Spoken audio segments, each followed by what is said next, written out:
Everybody, Gwen Lawrence here, and thank you for joining me for my Power Yoga for Sports training kit, football edition, and today we're going to talk about receivers. And more specifically, we're going to talk about my favorite yoga pose picks for receivers. But I do want to mention, don't forget to explore all the videos in this football kit. I think the football kit has the most videos out of all my other kits. You might find a move in another position that really speaks to you and helps you with your own body. But for today, let's do receivers and poses. And we're going to do them for 2 minutes. First pose we're going to do is bow pose. So receivers need those shoulders to be open and chest flexible to make all those crazy catches. So you're going to go ahead and bend the knees, reach around, grab the lower leg or the foot. If you can't reach, use a strap around the legs and hold the strap until one day you can. So you're also going to get a nice quad stretch here. And pressing the legs or flexing the feet, pressing the legs back. You don't need to be crazy here. We're just going to use the power of the legs back to stretch and open the shoulders and chest.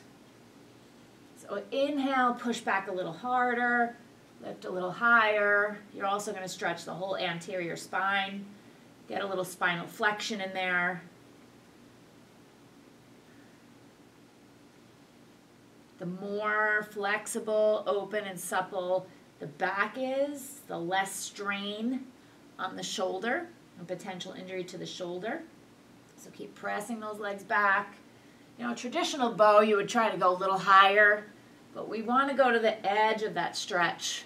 You could also grab on the inside and have the thumb facing up if you feel a better stretch there. Whatever works for you. So you're about halfway there. Inhale, upper or up higher with the chest. Exhale, release it. Inhale, up higher. The added benefits here, other than the back and stretching the anterior spine, are you're getting a little hip flexors. You're getting a little quad. Try and really stay. Squeeze the shoulder blades together behind you.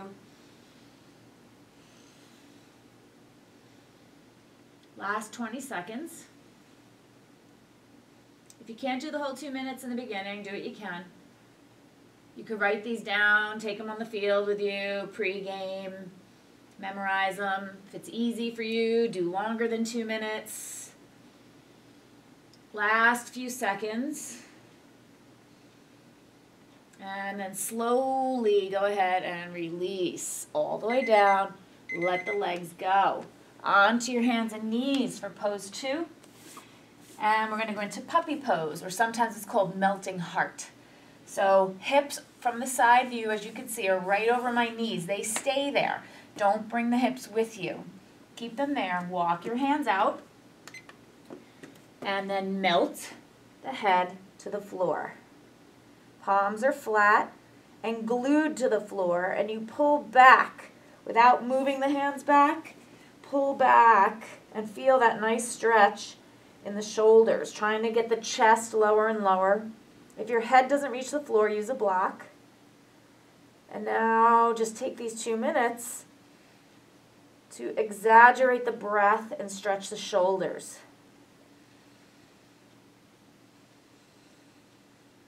I feel low back. I feel a lot of side body, lat, shoulder. The deeper my breath, the deeper the stretch. Obviously, for those reaching catches, you could walk the right arm out, take a few deep breaths with the right arm longer.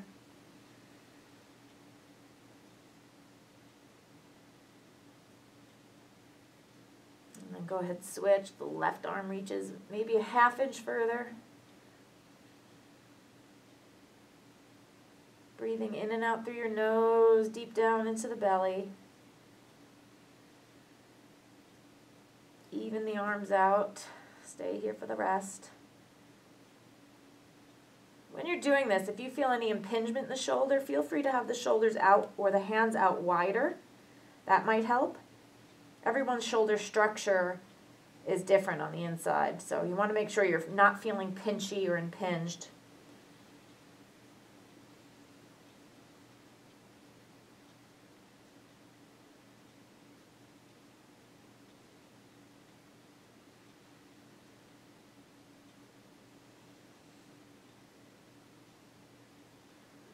Try to keep dropping that chest lower and then coming out slowly onto your hands and knees. You might want to do a couple of cat-cows just to release that back. So the next one we're going to do, it's two-sided. So we're going to do 1 minute on each side. Again, once you become really good at it, feel free to increase the time that you do it on each side, or do 1 minute on each side and then repeat that again. So it's a modified threading the needle. So we're going to open up the whole back of the shoulder. You might feel some lat, shoulder joint, tricep. Let me reset the timer. Okay, and we're going to bring the right arm under, right palm faces up. So I will look to you first. You're resting on the back of the right shoulder. I already feel my whole right side body stretch. Take that left hand and grab the forearm. You're going to push down and push the arm away so that it encourages the torso to twist to the left. So you're looking over that left shoulder, and that left arm is really working hard here. On the exhale, twist deeper. Don't pull on the wrist joint. Move up to that lower forearm.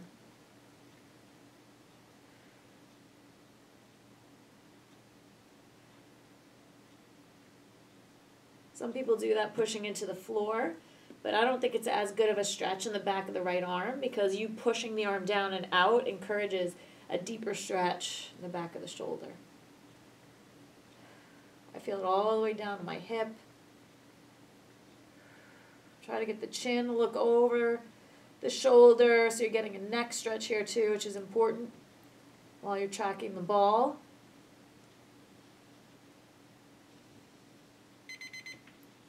Okay, so left palm flat, push into that left hand and bring it on up.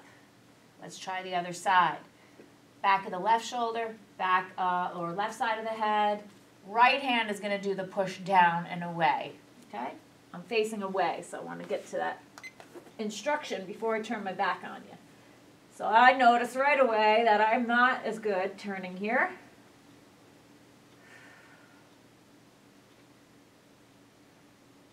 You want to be twisty and open on either side, so you have the ability to make the play on either side. When opposing coaches are watching film, they don't notice that you can't really catch over your right shoulder.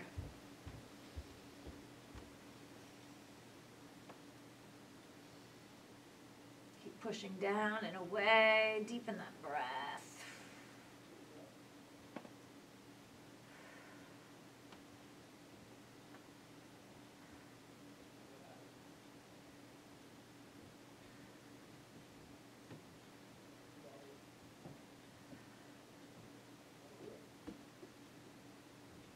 It is really good to do this one 2 times though, because you'll be able to notice a very big difference that second time especially. So the next one we're going to do, probably best that you have 2 blocks, but if you don't in the beginning, it's fine. Maybe roll up some towels or you use a foam roller, but it's Wheel of Life. One thing I want to say about this demo video is that I'm going to do it 1 minute on each side to show you. But I really, really, really encourage you to either pause the video or memorize this list and try to do Wheel of Life 3 to 5 minutes on each side. You really need time to sink in and let your body make the adjustments so you can go super deep.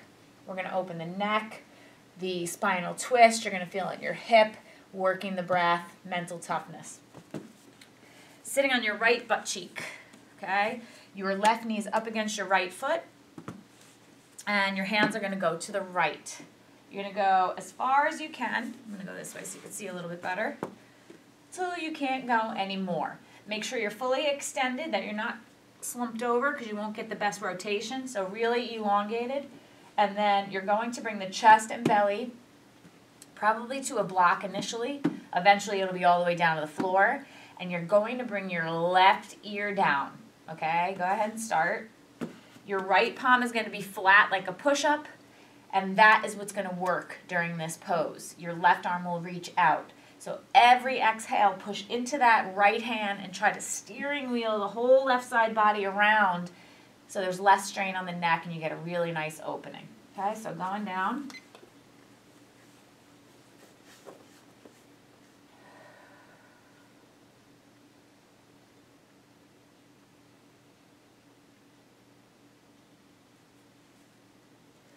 Really work to spin the left side body down to the floor or the block.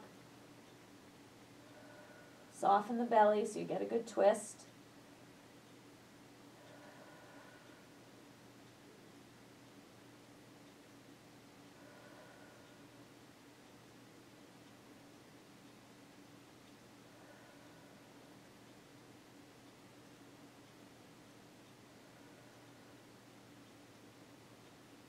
Last 15 seconds.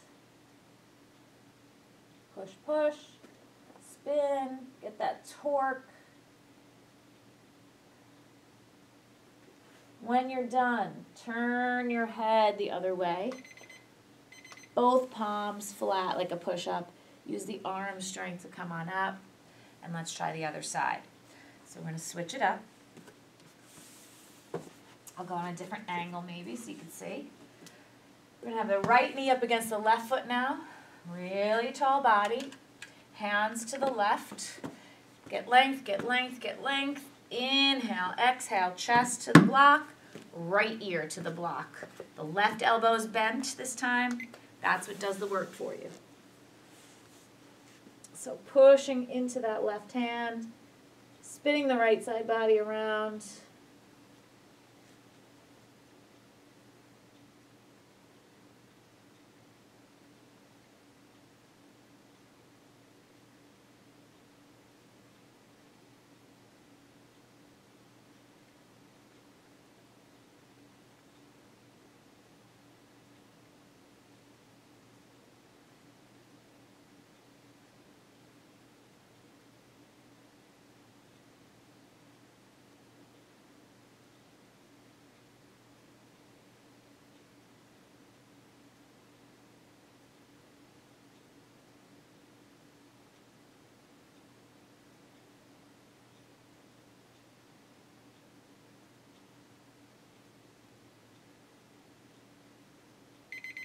Okay, turn the head, bend both elbows, push it up, and come back to center. Last pose for receivers is hero's pose.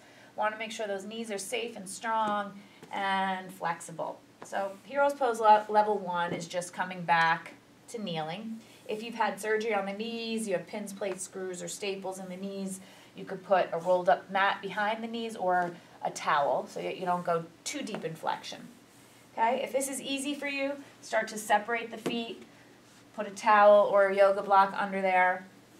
See how that is. If that's easy, start to move towards sitting between your feet. Now, you never want the toes to be pointing out like that. That's just suicide for the knees. You want the bottom of the foot facing straight up to the sky.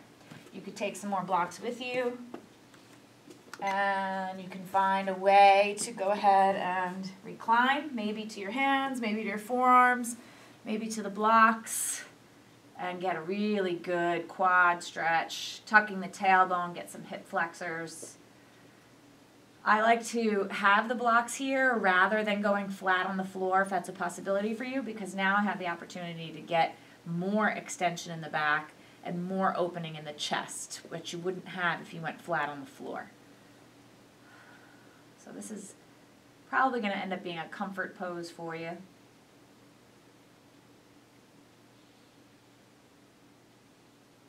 Try to release, not resist.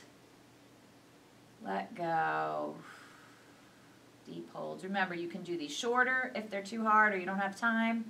And you could also do them longer if they feel really good for you, you have a lot of time, and you're getting better and better at holding them.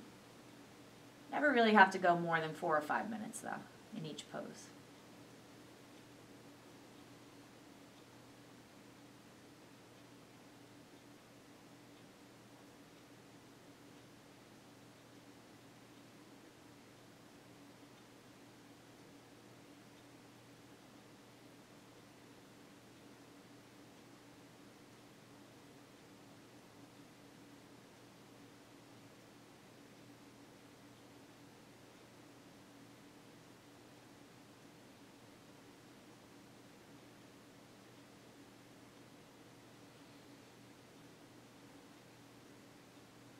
Breath. No knee pain here.